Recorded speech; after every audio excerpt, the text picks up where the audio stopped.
వచ్చినప్పుడు brain injury అనొచ్చు. లేకపోతే for example road traffic accidents, దానివల్ల బ్రెయిన్ ఇంజరీ రావచ్చు. బ్రెయిన్కి హార్మ్ఫుల్ సబ్స్టెన్సెస్ ఉంటాయి, అంటే alcohol, tobacco, other drugs, chemotherapy, radiotherapy తీసుకున్నప్పుడు అవి కూడా they can damage brain cells. So brain injury is a broad term అనమాట. దానికి కాజెస్ బోల్డ్ అని ఉంటాయి. మోస్ట్ కామన్గా చూసేది స్ట్రోక్ వల్ల వచ్చే బ్రెయిన్ ఇంజరీ. ఓకే, దానివల్ల పేషెంట్కి డెత్ అవ్వచ్చు, పేషెంట్ కోమాలో వెళ్ళొచ్చు, లేదా లైఫ్ లాంగ్ బెడ్ మీద ఉండొచ్చు.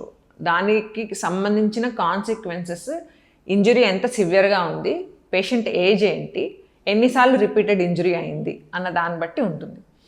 ఇంకొకటి ఫర్ ఎగ్జాంపుల్ మీకు చెప్తాను, బాగా మందు తాగే వాళ్ళలో మేమేం చూస్తామంటే వీళ్ళని ఆల్కహాల్ ఎడిక్ట్స్ లేదా ఆల్కహాల్ డిపెండెంట్ స్టేట్ అంటాం. అంటే వాళ్ళు ఆల్కహాల్ లేకుండా ఉండలేరు.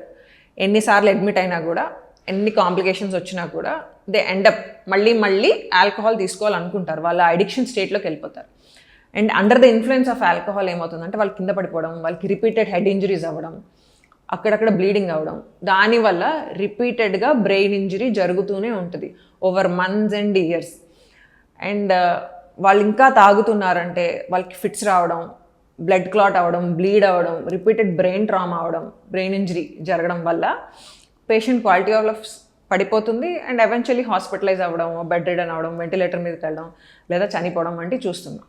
సో బ్రెయిన్ ఇంజరీ అంటే this is one example for brain injury. Stroke ఒక కాజ్ ఫర్ బ్రెయిన్ ఇంజరీ. జనరల్గా ఇప్పుడు కోవిడ్ వచ్చిన తర్వాత కోవిడ్ రిలేటెడ్వి కూడా మేము చూసాం.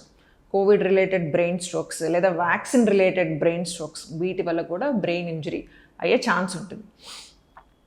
అండ్ లేటెస్ట్గా మేము ఏం చూస్తున్నామంటే బ్రెయిన్ ఫాగ్.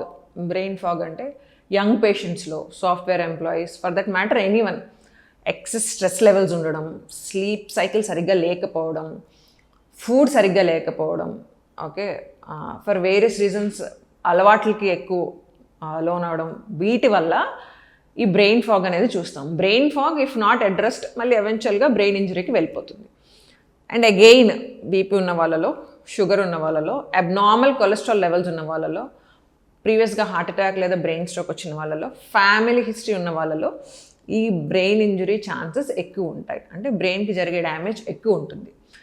ఒక పేషెంట్ని తీసుకున్నట్టయితే ఒక 65-70 year old patient for example, వాళ్ళకి ప్రీవియస్గా ఎప్పుడు కూడా స్ట్రోక్ రాలేదు, పెరాలసిస్ రాలేదు, బట్ స్లోగా మతిమరుపు వచ్చేసింది, నడవలేకపోతున్నారు, పడిపోతున్నారు. స్కాన్ తీస్తే రెండు పక్కల చాలా ఎక్కువ బ్లడ్ క్లాట్స్ ఉంటాయి. అంటే ఓవర్ ద ఇయర్ స్లోగా ఆ బ్లడ్ క్లాట్స్ అన్నీ అక్యుములేట్ అయ్యి స్లోగా బ్రెయిన్ డ్యామేజ్ అవుతుంది, బ్రెయిన్ ఇంజరీ అవుతుంది అన్నమాట.